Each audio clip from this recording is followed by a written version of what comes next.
중학교 3학년 1학기 개념 수학 오늘부터 시작해 보도록 하겠습니다. 자, 잘 듣고 따라와 주십시오. 자, 시작해 볼게요.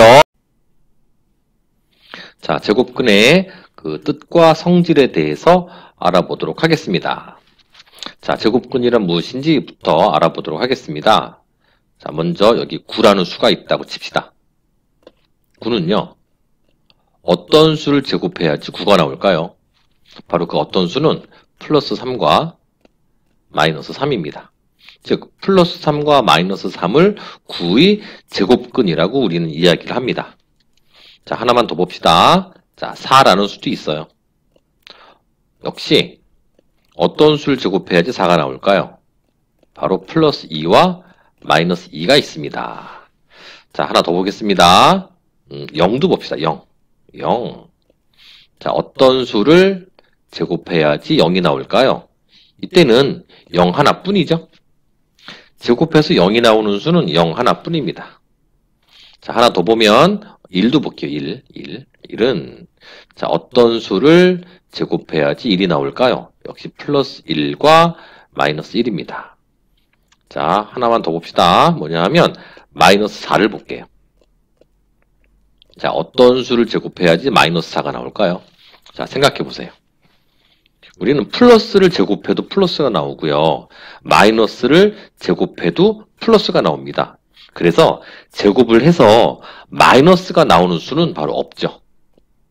없습니다. 자, 이때 이제 이걸 한번 정리를 해볼게요. 이렇게 제곱을 해서 어떤 수가 나올 때 얘네들을 얘의 제곱근이라고 하는데, 이 중에서 우리가 플러스 9나 플러스 4나 플러스 2를 보면 얘네들 모두 양수죠? 양수. 그래서 양수의 제곱근은 모두 2개가 있습니다. 양수의 제곱근은 2개. 그런데 0을 보시면 0은요, 제곱해서 0이 나오는 수는 하나뿐이죠? 그래서 0의 제곱근은 1개. 그런데 마이너스를 보시면요, 제곱했을 때 마이너스가 나오게 만들어주는 수는 없죠. 그래서 음수의 제곱근은 없다. 이렇게 표현을 합니다. 자, 이제 그래서 그 얘네들을 지금 식으로, 수학적인 식으로 정리를 해보면 이런 겁니다. 자, 어떤 수 x를 제곱해서 a가 나왔을 때 우리는 x는 a의 제곱근이라고 이야기를 합니다. x는 a의 제곱근. 그러면 a가 양수일 때는 그 제곱근은 플러스인 애와 마이너스인 애가 있죠. 그래서 플러스인 애를 우리는 양의 제곱근, 마이너스인 애를 음의 제곱근이라고 그 이야기를 합니다. 자, 이쯤에서 우리 간단한 문제 하나 풀어보고 갑시다. 자, 문제를 보시면, 자, 제곱근에 대한 다음 보기의 설명 중 옳은 것을 모두 고르시오 그랬습니다. 자, 보시면 기억부터 볼게요. 0의 제곱근은 없다. 없지는 않죠. 1개 있습니다. 1개. 그래서 얘는 옳지 않고요. 니은 볼게요. 마이너스 9의 제곱근은, 자, 음수죠? 음수는 제곱근이 존재하지 않습니다. 없습니다. 옳지 않고요. 다음, 제곱해서 0.04가 되는 수는 없다. 아니죠. 있죠. 제곱해서 0.04가 되는 수는 뭡니까? 바로 플러스 0.2와 마이너스 0.1 이렇게 2개가 있습니다. 얘네들 제곱하면 0.04가 나옵니다. 그래서 얘도 옳지 않죠. 예를 보시면 모든 수는 제곱하면 양수가 된다. 아, 그럴 것 같죠? 하지만 아닙니다. 모든 수라는 거에 함정이 있는데, 양수를 제곱하면 양수가 되고 음수를 제곱해도 양수가 되지만 0은 제곱해도 양수가 되지 않죠. 0의 제곱은 그냥 0이니까 0은 양수라고 이야기하지 않습니다. 근데 이상하죠. 보기 중에 옳은 것을 모두 고르시오 그랬는데 지금 5개 중에 4개가 틀렸습니다. 자, 요건 하나밖에 없나 보네요. 자, 어쨌든 미음 보겠습니다. 자, 49의 제곱근은 2개이고 그렇죠? 어떻게 두 개입니까? 플러스 7과 마이너스 7입니다. 제곱하면 49가 나오고 두 제곱근의 합은, 즉 얘네 둘의 합은 0이다. 맞죠? 오케이. 자, 이 문제는 미음 하나만 맞고 나머지 다 옳지 않죠. 자, 이런 문제는 나중에 시험 볼 때도요, 뭐 거의 한 문제는 꼭 나오는 거니까 좀 잘 알아두도록 하십시오. 자, 다른 문제 하나 더 풀어보고 가겠습니다. 이번에는 실제로 그 제곱근을 구하는 문제입니다. 자, 봅시다. 자, 다음 수의 제곱근을 구하시오 그랬습니다. 자, 121의 제곱근을 구하는 겁니다. 제곱해서 121이 나오는 수를 구하라는 거죠. 얼마입니까? 자, 얼마냐면 플러스 11과 마이너스 11입니다. 자, 여기서 그 한마디만 좀 하고 갈게요. 우리가 그 제곱근을 구할 때요, 이 플러스 11과 마이너스 11 이거 두 개인데요, 이거를 표현하는 방법. 자, 표현하는 방법은, 자, 정확히 표현하는 방법은 이렇게 있습니다. 바로 그 121의 제곱근은 플러스 11 또는 마이너스 11 이렇게 적어주셔야 되고요. 자, 또 다른 방법은 뭐가 있냐면 얘네 둘을 한꺼번에 적어주는 방법. 121의 제곱근은 이렇게 적습니다. 플러스 마이너스 11 이렇게 적어주기도 합니다. 자, 원칙적으로는 이렇게 적어주는 게 맞습니다. 그런데 편의상 이렇게 한꺼번에 줄여서 이렇게 나타내기도 하죠. 그래서 지금은 이런 방법으로 한번 나타내 보도록 할게요. 자, 다음 이제 2번 갈게요. 보통 이렇게 제곱이 붙어 있는 경우는 학생들이 많이 헷갈려 하죠. 자, 먼저 2의 제곱입니다. 얘를 계산을 하세요. 2의 제곱은 4입니다. 결국 4의 제곱근을 구하라는 거죠. 그래서 플러스 2와 마이너스 2가 있죠. 합쳐서 플러스 마이너스 2 이렇게 나타내면 되고요. 얘도 마이너스 0.5의 제곱이야. 이거 어떻게 해야 되지? 얘를 일단 계산을 하세요. 마이너스 0.5의 제곱은요, 0.25가 됩니다. 즉 0.25의 제곱근을 구하라는 거니까 얼마냐 하면 플러스 마이너스 0.5 이렇게 구하시는 겁니다. 또 8분의 1의 제곱이네요. 계산을 하면 64분의 1이죠. 그래서 64분의 1의 제곱근을 구하라는 거니까 정답은 플러스 마이너스 8분의 1 이렇게 적어주시면 됩니다.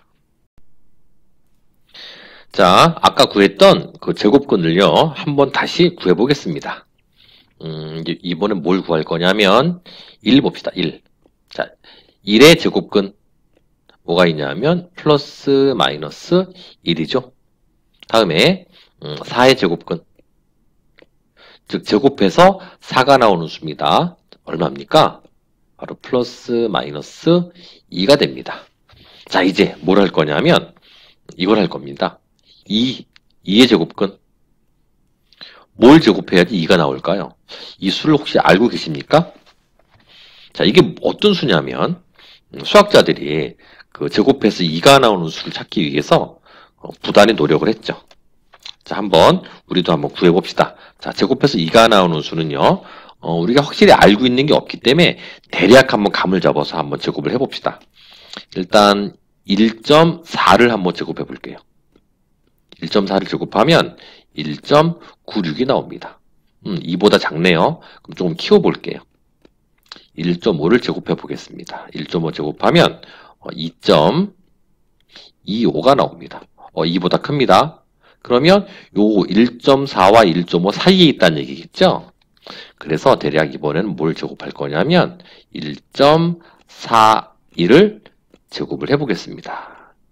이거는 선생님이 제곱을 해놓은 게 있거든요. 그래서 제곱하면 얼마가 나오냐면 1.9881이 나와요. 2보다 작습니다. 그러면 얘보다 좀 더 키워야겠죠? 그래서 많이 키우면 안 될 것 같고 1.42 정도를 제곱을 해보겠습니다. 얼마가 나오냐면 2.0164가 나오겠죠. 이게 금방 딱 안 떨어지네요. 자, 그러면 칸이 부족할 것 같으니까 좀 올려놓고 또 계속 가보겠습니다. 그러면 1.42와 1.41의 가운데쯤 될 텐데 얼마를 예상해 볼 수 있냐면 1.414 정도를 한번 제곱을 해볼게요. 그럼 얼마가 나오냐면 바로 1.9999396 이렇게 나옵니다. 역시 이보다는 좀 살짝 작죠? 그러면 이걸 조금 더 키워볼까? 그럼 1.415는 안 될 것 같고 1.414에다가 뒤에다 뭘 더 붙여볼게요. 42까지 가봅시다. 자, 얘를 제곱해보면 얼마가 나오냐면 1. 해놓고 9가 4개입니다. 하나, 둘, 셋, 넷에다가 6, 1, 4, 6 이렇게 나오죠. 6, 1, 4, 6 나오면 안 되는데 끝에가 1.614로 끝나야지 맞죠? 그래서 얘보다도 안 돼. 그럼 좀 더 키우자. 자, 이번에는 얘를 3으로 한번 바꿔볼게요. 3으로 바꿔보면 1.4142 3을 한번 제곱을 해보겠습니다. 그럼 이때는요 2.00004649 이렇게 나와요. 이게 한두 끝도 없네. 그렇죠. 실제로 이렇게 구했더니 바로 한두 끝도 없습니다. 그래서 이거 알게 된 결론 뭐냐면 제곱을 해서 어떤 수를 제곱을 해서 2가 나오게 만들어주는 즉 2의 제곱근은 바로 뭐냐면 어떤 수가 나오냐면 이런 수가 나오죠. 바로 순환하지 않는 무한소수가 나옵니다. 무한소수. 순환하지 않는 무한소수, 끝이 나지 않는 소수죠. 그러면서 계속 돼. 끝이 없어. 이런 수가 있어? 이런 수가 우리는 이미 하나 알고 있는 게 있죠. 뭐가 있냐면 바로 원주율 파이가 있습니다. 원주율은요 뭐냐면 왜 원의 둘레를 지름으로 나누는 값을 원주율이라고 하죠. 얘도 순환하지 않는 무한소수였잖아요. 얼마냐 하면 대략 3.141592 땡땡땡땡땡 이런 수인데 얘가 순환하지 않는 무한소수이기 때문에 우리가 원주율을 사용할 때 끊어서 3.14만 쓰든가 아니면 3.1만 나타내든가 이렇게 해서 계산을 하잖아요. 하지만 3.1이나 3.14는 정확한 원주율 값이 아니죠. 그럼 우리는 정확한 원주율 값을 이거를 다 알지도 못하는데 다 적어서 나타낼 수 없잖아요. 그래서 어떻게 나타내냐면 원주율을 간단한 하나의 기호로 나타냅니다. 어떻게? 파이로 원주율을 나타내죠.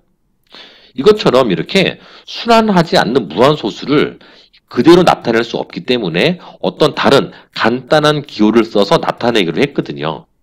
그렇다면 이건 지우고 자, 그렇다면 이 제곱해서 2가 나오게 하는 즉 2의 제곱근도 순환하지 않는 무한소수이기 때문에 얘네들을 좀 간단히 나타낼 수 없을까를 고민을 한 거죠.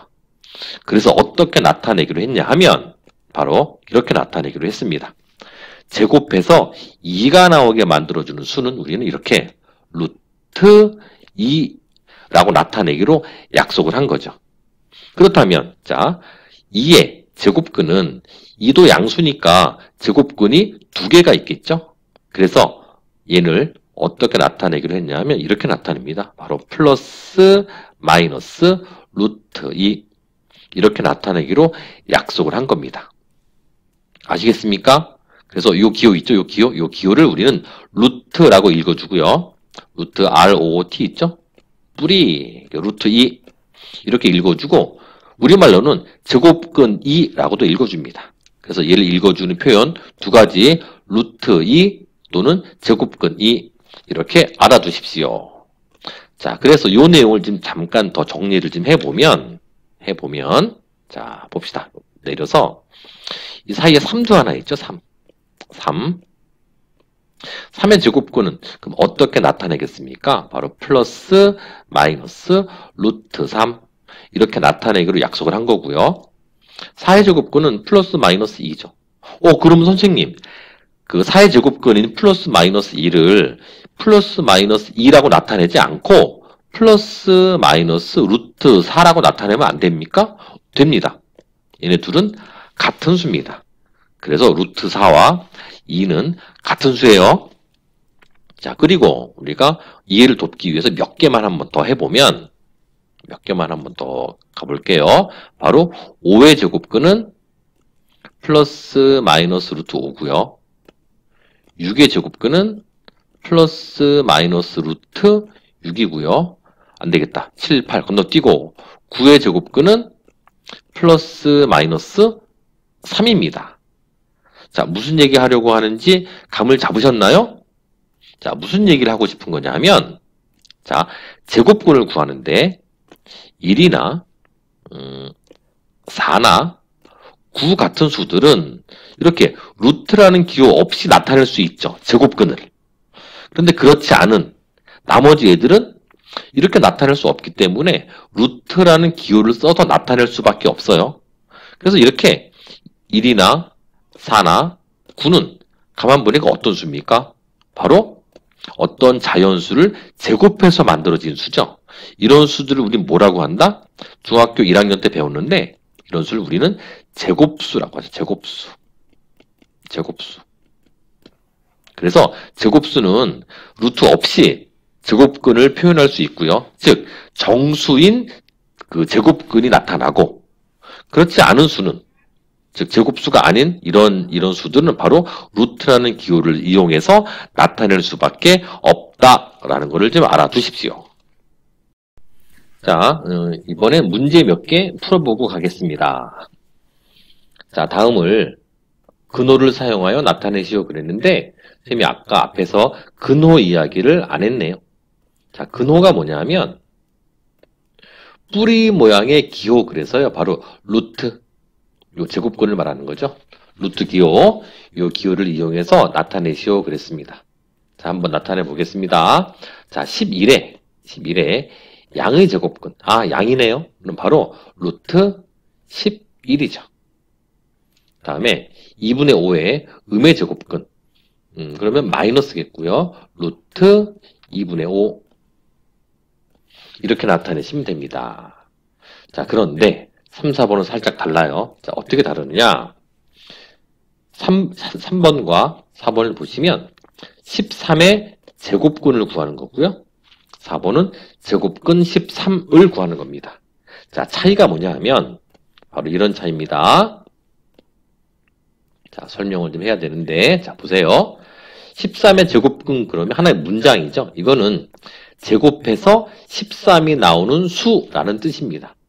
그래서 제곱해서 13이 나오는 수는 바로 플러스 마이너스 루트 13을 말하는 거예요. 그래서 플러스 루트 13도 제곱하면 13이고요. 마이너스 루트 13도 제곱하면 13이 나오죠. 그래서 13의 제곱근은 플러스 마이너스 루트 13인데 얘는 그냥 제곱근 13이라는 겁니다. 이건 하나의 기호입니다. 기호. 자, 제곱근 13이라는 말은 바로 루트 13이라는 말이에요. 두 개가 다릅니다. 이거 학생들 많이 헷갈려 하니까 잘 알아두셔야 됩니다. 자, 한 문제만 더 풀어보고 가겠습니다. 자, 다음을 근호를 사용하지 않고 나타내시오. 즉, 루트를 사용하지 않고 나타내시오 그랬습니다. 자, 요거는 먼저 그 사전에 다른 내용을 좀 알아보고 가야 되는데 뭐냐 하면 우리가 앞에서 제곱근 구할 때요. 9를 볼까요? 9의 제곱근은 그랬습니다. 자, 9의 제곱근은 얼마인가요? 바로 플러스 마이너스 3이죠. 그럼 얘를 똑같은 애를 근호를 이용해 나타내면 바로 플러스 마이너스 루트 9라고 보는 거예요. 여기서 알 수 있는 사실 뭐가 있냐면 바로 3과 루트 9는 같은 수라는 거죠. 그리고 마이너스 3과 마이너스 루트 9도 같은 수예요. 그러면 이렇게 루트 기호를 사용하지 않고 나타내는 방법이 뭐가 있냐면 자, 보세요. 어떤 경우 나타낼 수 어떤 경우 루트를 쓰지 않고 나타내냐면 자, 루트 9 같은 경우는요. 루트. 자, 9는 3의 제곱이죠. 즉, 얘를 어떤 수의 제곱의 형태로 나타낼 수 있다면 이때 제곱과 루트가 같이 없어집니다. 그래서 알맹이만 뿅 나와서 3 이렇게 나타낼 수 있는 거예요. 그래서 루트 9는 3이고 그러면 같은 방법으로 루트 4는 2가 되겠죠? 그리고 루트 16은 4가 되고요. 그래서 루트 25는 바로 5다 라고 이렇게 나타낼 수 있는 겁니다. 왜냐하면 25는 5의 제곱이기 때문에 제곱과 루트가 없어져서 5가 되는 거예요. 이렇게 나타낼 수 있는 겁니다. 자, 그런 방법으로 얘를 이제 접근해 나갈 건데, 자, 마이너스 루트 0.09는 자, 마이너스 루트, 자, 0.09가 누구의 제곱인가를 아셔야 되죠. 자, 0.09 누구의 제곱인가요? 흔히 학생들이 그냥 얼핏 대충 생각해서, 얘는 0.03의 제곱이야 라고 얘기하는 학생들이 가끔 있는데, 아닙니다. 0.03 아니에요. 0.09는요, 바로 0.3의 제곱인 거예요. 실제 제곱해보세요. 이렇게 나오지. 그래서 바로 마이너스 루트 0.09는 어떻게 나타낼 수 있다? 마이너스 0.3으로 나타낼 수 있다. 다음에 플러스 마이너스 루트 64. 64는 바로 8의 제곱이죠. 얘는 플러스 마이너스 해놓고 여기가 이제 8의 제곱이기 때문에 얘를 근호 없이 나타내는 방법은 바로 플러스 마이너스 8 이렇게 나타낼 수 있고요. 다음에 루트 81분의 1은 9분의 1의 제곱이죠. 그래서 얘는 9분의 1 이렇게 나타낼 수 있는 겁니다. 자, 아시겠죠? 자, 오늘 시간에는 제곱근의 의미하고요. 다음에 루트 기호를 사용하는 방법을 좀 알아봤습니다. 오늘은 여기까지 하겠습니다. 자, 여러분 화이팅!